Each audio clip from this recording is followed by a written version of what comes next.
You are welcome, ladies and gentlemen, to this online training for Richflood clients. It's a great pleasure to have you on board. Today's training will give us insight into the tentative conceptual framework for the methodologies of vulnerability and adaptation to climate variability and change, generally applicable to a wide range of contexts, systems, and hazards. This event is hosted by Richflood International Limited, which is a leading continental provider of environmental and social due diligence services for investment in Africa. The firm works closely with investors and leaders in the public and private sector of different economies in Africa, providing a range of services related to impact assessment of investment projects. With its current activities, Richflood have established partnership in the United States and United Kingdom with operational partnership in a few African countries, namely South Africa, Egypt, Democratic Republic of Congo, and Rwanda, with its headquarters in Abuja, Nigeria, taking its place in solving burning global environmental challenges. The firm provides professional advice on greenhouse gas emissions, including decarbonization, impact mitigations for diverse investment projects, spectrum, and climate change adaptation approach for most vulnerable countries in Africa. Finally, Richflood helps clients meet international lender requirements when sourcing funds from donors or international banks such as IFC, World Bank, African Development Bank, and or AFC. Housekeeping and announcement. The following are the housekeeping rules we would like you to follow for a successful session. The first, kindly mute yourself and put off your videos in the course of this event. And secondly, you can tender your questions or suggestions in the chat box, indicating your name in full and your organization, so that when you make a comment or ask a question, we are able to identify you.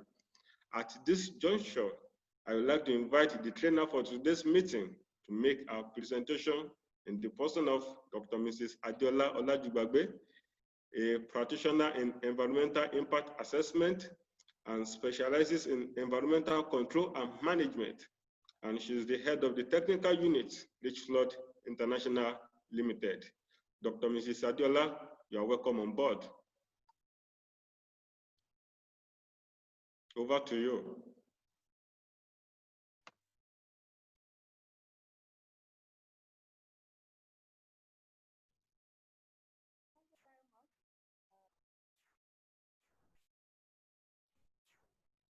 Thank you very much, Mr. Sunday. Quickly, we just go to today's training, which has to do with concepts, framework, and methodologies for vulnerability and adaptation assessment. And today, basically, we are going to be focusing on vulnerability and adaptation assessment.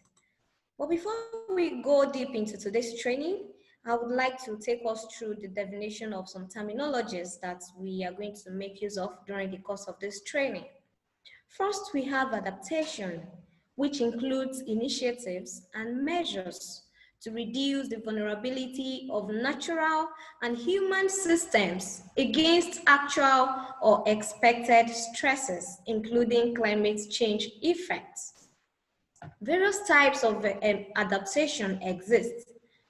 For example, anticipatory and reactive, private and public, autonomous and planned adaptation.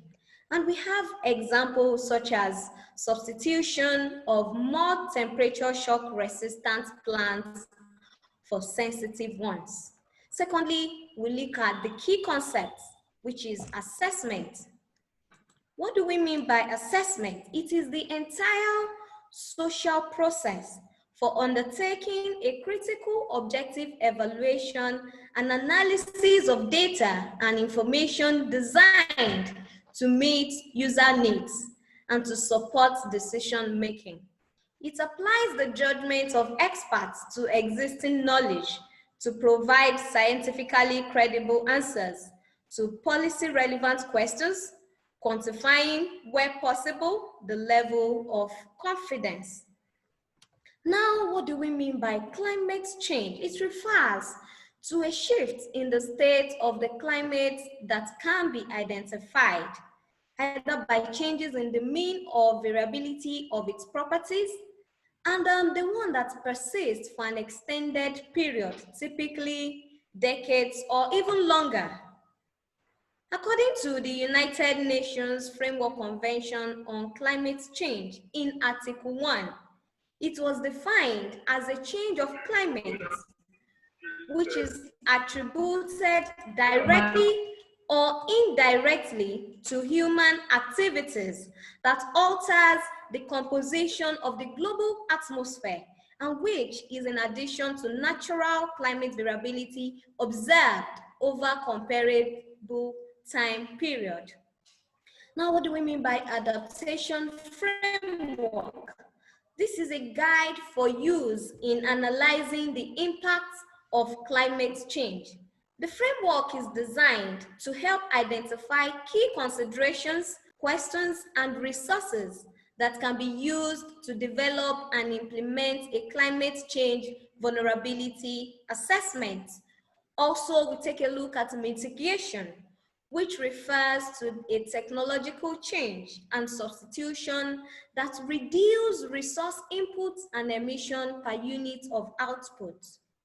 Although several social, economic, and technological policies would produce an emission reduction with respect to climate change, mitigation therefore means implementing policies to reduce greenhouse gas emission and enhance sinks.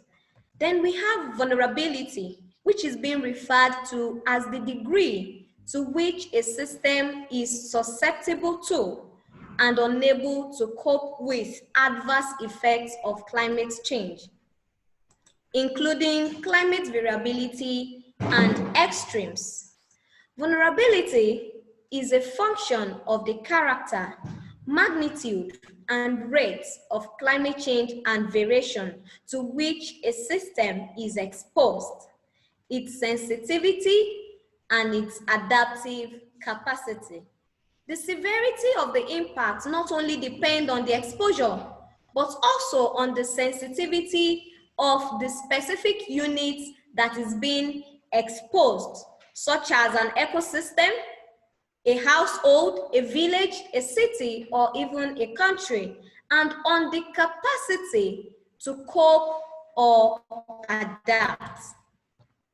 Now we go deep into today's training. This training has been specifically developed to include adaptation issues into the impact assessment process.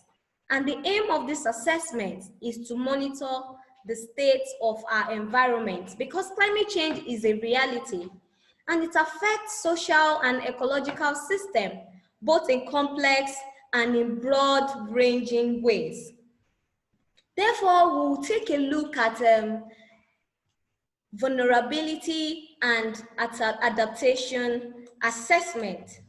Now, these two assessments are focused on climate change impacts and adaptation, which are the products of three main streams of research. First, we have the impact assessment, which would, for example, examine if building a hydropower station could impact local communities, habitats, or biodiversity. Second, risk or hazard research, which generally focus on the multiple effects of a single stress. Risk and hazard assessment could include potential emergency events, such as floods and earthquakes. The first two research streams, that is the impact assessment and the risk hazard research, generally focus on the multiple effects of a single stress. Now, the third assessment focuses on the multiple causes of a single effect. For example, food security studies generally focus on hunger or famine. And such studies therefore see hunger as the consequence of a number of stresses and issues, such as drought, political marginalization, land degradation, and even other environmental stresses. And the emerging field that is currently being assessed draw heavily from these three main streams.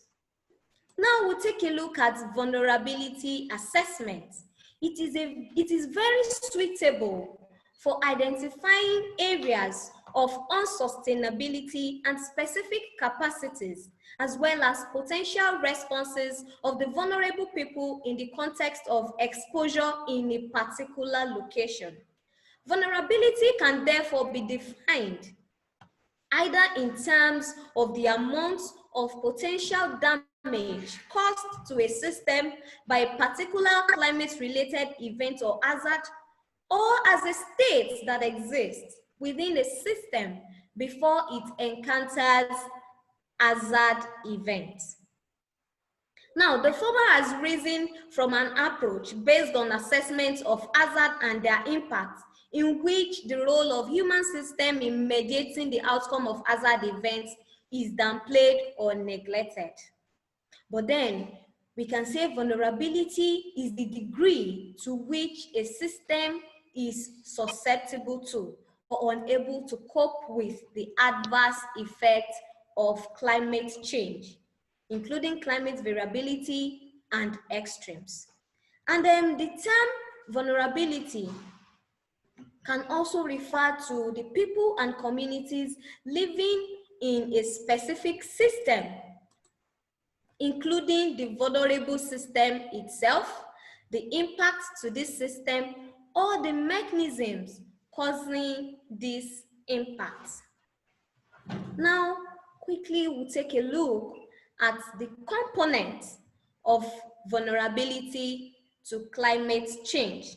The components of vulnerability to climate change. In the context of climate change, vulnerability is a function of the character, magnitude, and rates of climate variation to which a system is exposed, the people's sensitivity, and their adaptive capacity. Exposure could include geographical location, especially related to high exposure risk. Exposure could include geographical location, especially related to high exposure to risk. For instance, people living in the area of natural disaster prone area, such as coastal areas or river basin areas that could be easily affected by flood. Now, sensitivity and adaptive capacity are context specific, and they vary from one location to another. They vary from one country to another. They vary from community to community, among social groups and individuals, and over time in terms of its value, but also according to its nature. A population could be considered sensitive based on their overall level of social development. For instance, a population containing people sick with malaria, area with rain-fed agriculture, limited access to resources for migrants, disabled people with higher level of poverty and food security. Finally, adaptive capacity depends on access to resources that could help in responding to threats and exposure.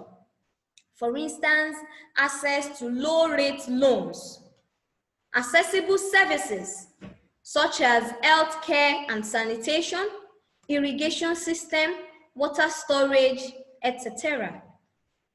And this includes the ability of individuals to cooperate within household, not only within their household, but also with neighbor and with the community at large, so that they can be involved in the decision-making process.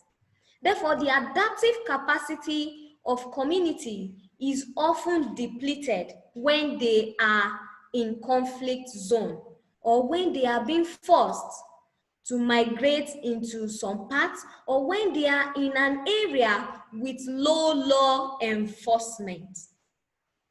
Now, all of this put together would help us to strengthen the capacity of the adaptive nature of a community, of a country, and any geographical location at large. Now, let's take a look at some vulnerability indicator and indexes. Now, when we say indicator, an indicator is a simple measure of a characteristic, and an index is a composite measure of several indicators or indices. Both indicators and indexes can be useful when guiding decision-making and prioritizing intervention because they allow for a comparison of characteristics. Therefore, vulnerability indicator must account for diverse socioeconomic and environmental situations within countries, regions, and processes that shape vulnerability and availability capacities. Indicator development usually begin with a conceptual framework, followed by selection of several indicators based on the criteria of suitability. Now we are going to take a look at some examples of indicators that can be used to assess vulnerability. We have frequency of natural events, such as floods or even droughts, location and intensity of wildfires, infrastructure, for instance, the road network, the coastal defense. We have land use, we have food sufficiency, we have irrigation rates and irrigation source. We have the percentage of households below poverty, the level of education or literacy, the healthcare delivery strength, and so on and so forth. Now we are going to take a look at some of the examples of vulnerability indexes. We have the Human Development Index, we have the Social Vulnerability Index, and we have the Environmental Vulnerability Index. Now taking a look at adaptation responses. There are some key characteristics of adaptation that needs to be looked at because they have impact on weather and climate. And because climate change poses a lot of risk. Therefore, this adaptation to climate change is very important because it is the adjustment, or we say it is an adjustment in natural or human systems in response to actual or expected climatic stimuli or their effects, which moderates harm or exploits beneficial opportunities. You see, there is an increased recognition that the world's current progress in reducing emissions of greenhouse gas emissions is not occurring rapidly enough to avoid impacts from climate change in the coming century. But because of this, a lot of adaptation measures has been developed as a way of responding to the effects of climate change. Therefore, when addressing climate change, we must aim for actions that will get us onto a resilient, low emission development pathway, which usually operates at two levels. It usually operates at two levels. First, we have the large collective decisions about structural issues, such as coastal development, urban form, land use, transportation infrastructure, energy and water system, etc. All of which will determine the framework within which we adapt and mitigate. And we also have the cultural, social, and psychological dimensions of values, lifestyle, and consumption behavior. We have different types of adaptation actions. And when identifying adaptation option, we often think about infrastructural development. For example, building dams and the likes. Meanwhile, adaptation measures should also consider options that help improve ecosystem resilience and build capacities, training, and skill development. Because based on the two types, we should focus majorly on ecosystem-based adaptation and capacity development. And when we say ecosystem-based adaptation, it refers to those that help to preserve and restore natural ecosystem that can provide cost-effective protection against some of the threats that result from climate change. For example, we have the coastal ecosystem, and we have barrier beaches that are being built to prevent flooding. Also, we have the capacity development. For example, helping communities learn new farming practices, helping communities to make use of technologies, and helping them to develop new processes, acquiring new vocational skills, and assisting extension agencies in using the early warning systems and forecasts that can help integrate climate change into their day-to-day planning. Now we have a number of examples that links climate impact and identified adaptation.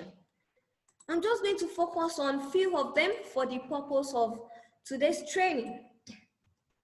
For climate impact, we have some of them highlighted on the left section of the box on our screen, while we have the adaptation responses on the right side of the box on our screen.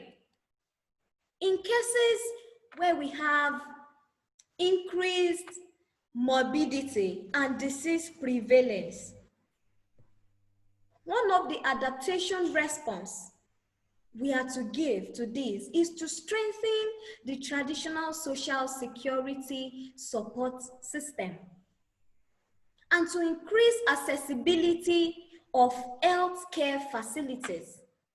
Also, when we have cases of drying up of water bodies and even the underground water getting dried up, and then as a result of climate change, adaptation response should include provision of irrigation systems.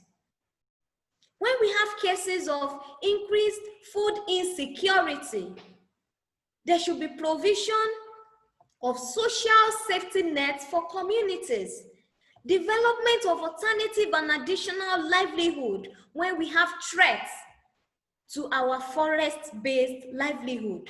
A number of impacts and so many adaptation responses that can be used to combat this climate change effect. In conclusion, when developing adaptation responses to climate change, immediate short-term responses may not be the ones that would protect us from the progressive changes in climate, because in a way, they could actually even make us more vulnerable. In view of this, we should adopt long-term adaptation measures. We have a lot of choices to put in our resources into adaptation, mitigation, and other development priorities.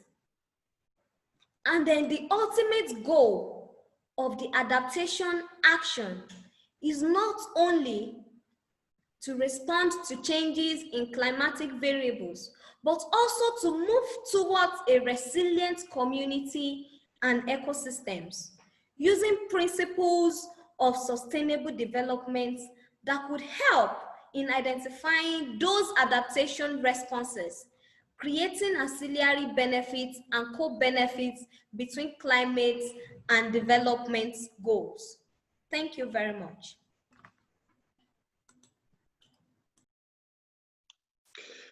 Wow, thank you, Dr. Adiola, for that extensive insight on vulnerability and adaptation assessment. They do not only improve the understanding of the linkages between climate change and Earth, they can also serve as a baseline analysis against which changes in disease risks and protective measures can be monitored. They can also provide the opportunity for building capacity and can strengthen the case for investment in Earth protection. So during the course of the training, we received a couple of questions from our participants. Quickly, we will take a few of these questions. The first questions came from Mr. Matthias. He said, thank you for this presentation. Please, I want clarification.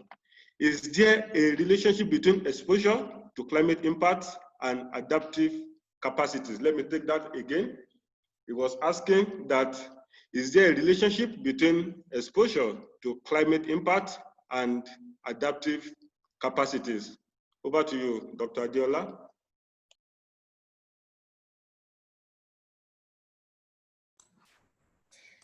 Okay, thank you very much for that question. Let me say this in a very simple and straightforward way. There is a very strong relationship between exposure to climate impacts and adaptive capacities, and even with overall ecosystem degradation. You see, specifically, climate change exacerbates ecosystem degradation, like land cover change, overexploitation, pollution, causing substantial changes in ecosystem structure and function.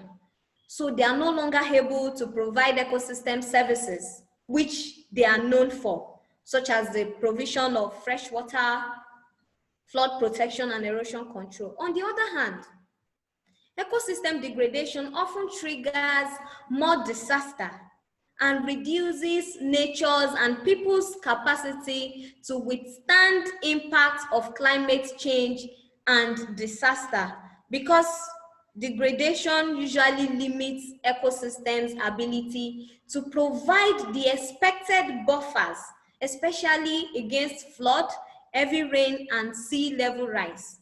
So there is a very strong relationship between the exposure to climate impact, adaptive capacities, and ecosystem degradation. Thank you. All right, thank you so much. Also, we received a question from Mr. Victor Julius. Victor Julius, he was asking that what steps should be taken to assess which populations and geographical areas are most vulnerable to different kinds of health impacts related to climate change. Let me take that again.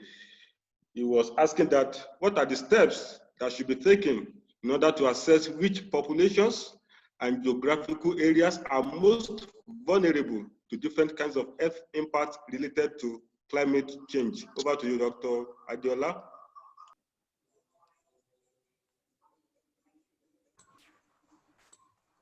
You see, in order to adequately respond to the impact of climate change on the health of the population and on the health system, a first critical step is to assess which populations and geographical areas are most vulnerable to different kinds of health impacts, as well as the capacity of health system to manage this. This singular step alone will help in identifying weaknesses in the systems that should protect populations' health, as well as adaptation options. Thank you. Okay, thank you so much. Because of our time, we are going to stop asking questions. So as we begin to round up, Dr. Adiola, can you share your final thoughts for today with us? Over to you, Dr. Adiola.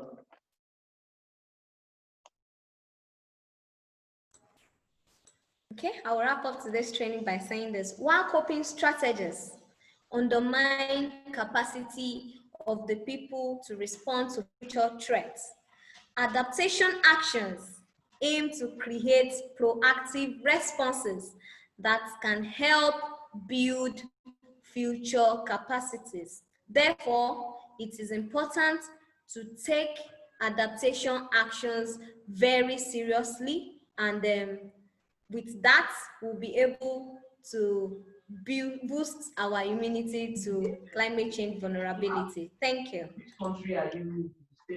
All right, thank you for that wonderful presentation. So from all of us at Richflood, thank you for attending this training today. And we are confident that your understanding frameworks and methodologies for vulnerability and adaptation assessment has been broadened. Please, should you have further questions, send your questions and contributions to info@richflood.com. Once again, thank you very much for attending, as we look forward to having you in our subsequent trainings. Until then, stay safe and stay regulatory compliant. Goodbye and enjoy the rest of your day. Bye.